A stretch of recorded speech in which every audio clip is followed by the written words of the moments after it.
الله الرحمن الرحيم. Where does a person find the strength to plant a seed in barren soil, trusting that relief will come from a horizon they cannot yet see?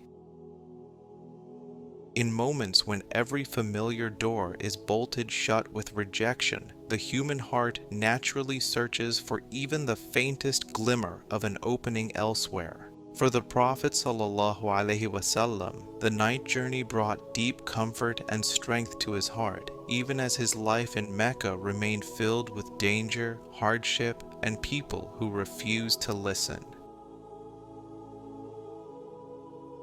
The leaders of Quraysh did not just reject his message, they worked even harder to isolate the messenger, making it almost impossible for him to find the protection he needed to speak openly in his own city. In the last episode, we followed the Prophet ﷺ as he was taken to the highest heavens, where the prayer was established, and Allah granted him profound spiritual healing. He returned to earth with unshakable certainty, yet he stepped back into a world that demanded practical, tangible solutions for the survival of his growing community of believers. Now the story turns away from the hard, unyielding mountains of Mecca and moves north to an oasis city divided by its own conflicts, unaware that it was about to receive a light that would unite it. This episode recounts how amidst the noise of the pilgrimage season, a quiet conversation in the darkness changed the course of history, bringing unexpected hope from a city called Yathrib. This is the story of new alliances, the first ambassador of Islam, and the dawning realization that a new home was being prepared for the believers.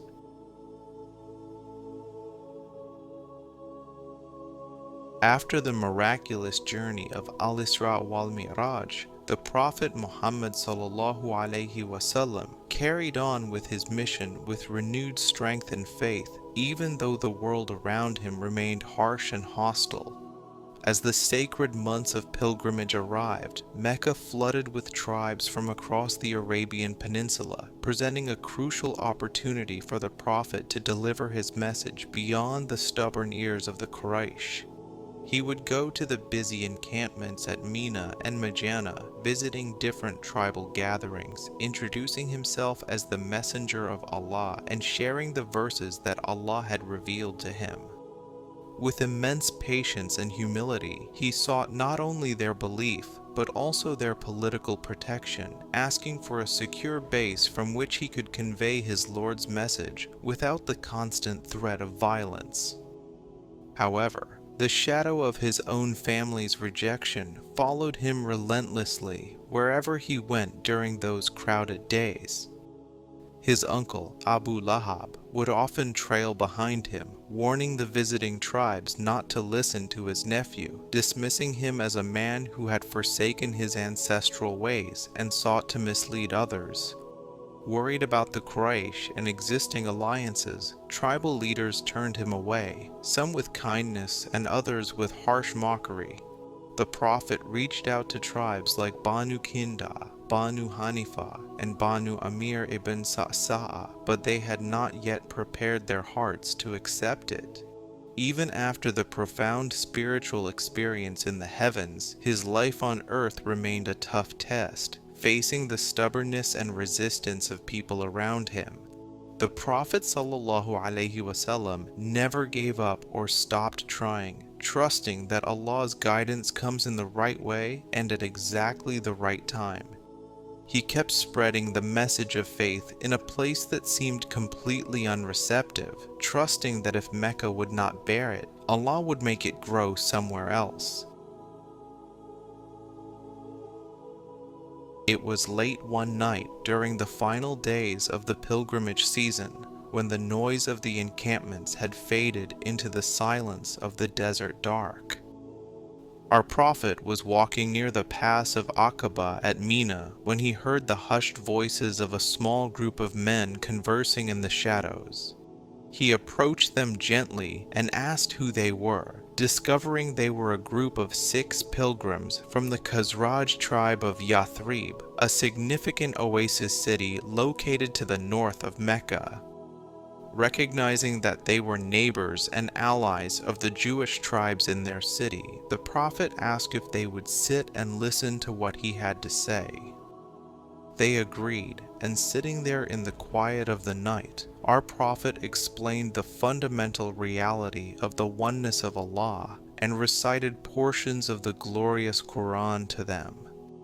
As they listened to the mesmerizing rhythm and profound meaning of the verses, the men of Khazraj began to exchange glances of recognition and astonishment. They lived alongside Jewish communities in Yathrib, who often spoke of a prophet that was soon to appear, warning the Arab tribes that they would follow him. Hearing the words of Prophet Muhammad, the men of Khazraj realized that this man standing before them was indeed the very prophet they had been hearing about for years. One of them quietly told the others not to miss the chance to accept him, urging his companions to embrace this truth without delay. There, under the cover of darkness at Aqabah, these 6 men embraced Islam, their hearts opening to a message that promised both spiritual salvation and a potential solution to the feuds of their home. They departed that night with a promise to convey this message to their people, leaving the Prophet with a glimmer of hope from a direction he had not anticipated. The 6 new believers returned to their home in Yathrib, carrying within their chests the illuminating light of a new faith that was unknown to their people. Yathrib was very different from Mecca, an agricultural oasis known for its wide date palm groves and fortified homes, rather than for trade and pilgrimage. The city was deeply divided, worn down by decades of bitter fighting between its 2 main tribes, the Aus and the Khazraj, which had recently erupted into the devastating Battle of Bu'ath. The people of Yathrib were exhausted by the endless cycle of revenge and violence that had destroyed their leaders and left them longing for someone to bring them together. Unlike the proud Quraysh of Mecca, whose status came from guarding the Aqabah, the people of Yathrib had been humbled by constant internal conflict and were ready for a change. Additionally, with learned Jewish tribes living among them, the people of Yathrib were already familiar with the ideas of one God, revelation, and prophethood. When the 6 men returned and began to speak of Muhammad sallallahu alaihi wasallam and the message of Islam, they found ears that were ready to listen and hearts that were desperate for healing. They spoke of a man in Mecca known for his flawless character, who taught justice, mercy, and the worship of one God, offering a clear contrast to the chaos and tribal fighting tearing their society apart. The message did not meet the same fierce, organized opposition it faced in Mecca. Instead, it began to spread quietly through the family and tribal networks across the oasis. Within a short period, there was hardly a household among the Aus and Khazraj in Yathrib that had not heard the name of the Messenger of Allah spoken with curiosity and emerging respect. Circumstances were shaping this city to become the birthplace of a new civilization, offering the safety and stability that the believers had been missing for more than 10 years. When the pilgrimage season arrived the following year, 12 men from Yathrib traveled to Mecca to meet the Prophet sallallahu alaihi wasallam again at Aqabah. They formally gave their pledge to him, committing to worship Allah alone and to live by the highest moral standards in their daily lives. Recognizing the immense potential in Yathrib and the sincere commitment of this growing group, our Prophet realized they needed a teacher to guide them in this new way of life. He chose for this monumental task one of his earliest and most dedicated companions, a young man named Mus'ab ibn Umayr, radiyallahu anhu. Once a pampered young man known for his elegant dress and lifestyle, Mus'ab ibn Umayr gave up everything to follow the path of Islam. Now he was sent as the first ambassador of the Prophet ﷺ, entrusted with the important task of teaching the Quran in a city known for its tense and unpredictable tribal politics. The Prophet chose him for his deep understanding of the revelation, his noble character, gentle nature, and wise approach in dealing with others. Mus'ab traveled with the returning pilgrims to Yathrib, entering the city not as a conqueror or traitor, but as a humble teacher carrying the greatest treasure of all. He stayed in the house of Asad ibn Zurara, one of the earliest believers from Khazraj, turning that home into the first center for Islamic learning outside of Mecca. Mus'ab's arrival was the beginning of a systematic effort to educate the people of Yathrib, ensuring their faith was built on a solid foundation of understanding. In Yathrib, Mus'ab ibn Umayr radiyallahu anhu began his work with remarkable patience, wisdom, and reliance on the inherent power of the Quranic verses. He did not force the message onto anyone, but presented it with such grace and rational clarity that it naturally captivated the hearts of those who listened. He would sit in the gardens and palm groves, reciting the revelation to small gatherings, his beautiful voice and the divine words softening hearts that had been hardened by years of warfare.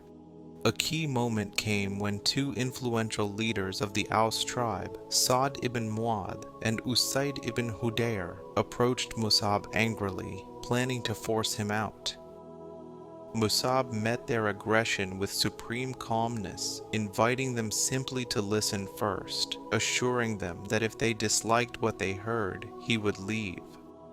As Usayd listened to the recitation, his demeanor completely shifted. He recognized the truth immediately, purified himself, and declared his faith on the spot. Seeing the change in his friend, Sa'd ibn Mu'adh listened as well, and the light of Islam touched his heart, leading him to embrace the faith immediately. The acceptance of Islam by these influential leaders sent a shockwave through the city, causing their entire clans to embrace the faith almost simultaneously. The artificial barriers between the Aus and the Khazraj began to dissolve as they found a new, stronger brotherhood based on faith rather than lineage. Yathrib was rapidly transforming from a city defined by internal conflict into a sanctuary of belief, preparing itself for a destiny that none of its inhabitants could have fully imagined. By the end of the year, Mus'ab's gentle persistence had changed the spiritual landscape of the entire oasis, creating an environment ready for the Prophet's arrival. Under the harsh conditions of Mecca, our Prophet Muhammad began to hear of the incredible progress Mus'ab was making in spreading the message in Yathrib. The reports confirmed that Islam was spreading rapidly through the oasis, entering house after house, and that the new believers were steadfast and eager to learn. More significantly, the reports indicated a genuine willingness among the people of Yathrib to not only accept the faith, but to welcome and protect the Messenger of Allah himself. After 13 long years of persecution, mockery, and physical confinement in the valley of Mecca, a horizon was finally opening up in the north. The Prophet ﷺ realized that Allah was preparing a sanctuary for his message, a place where the seed of Islam could finally take root and grow into a mighty tree.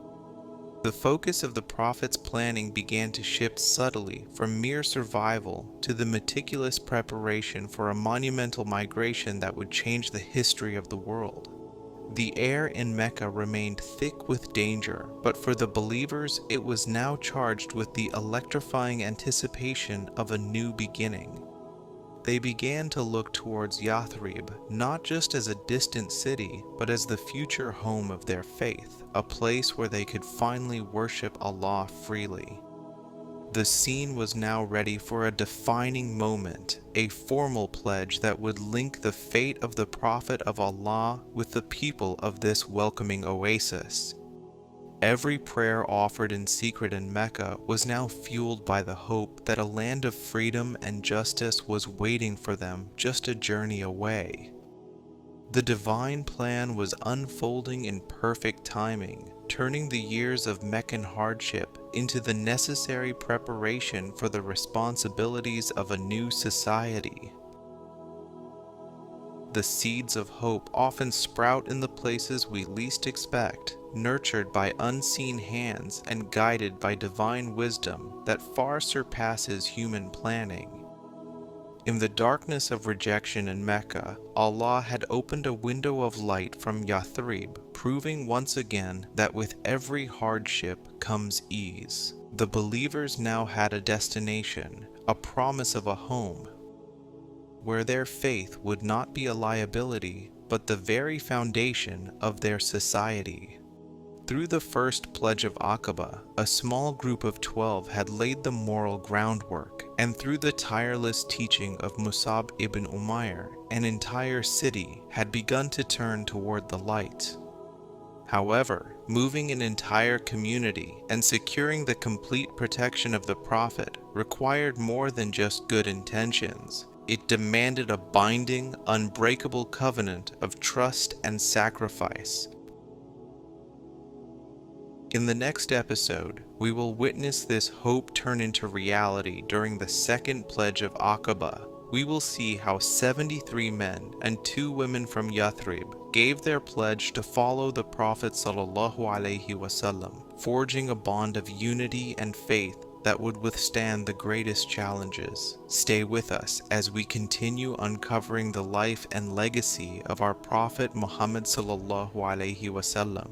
May Allah grant us the fortitude to trust in His plan even when the path ahead seems obscured by darkness.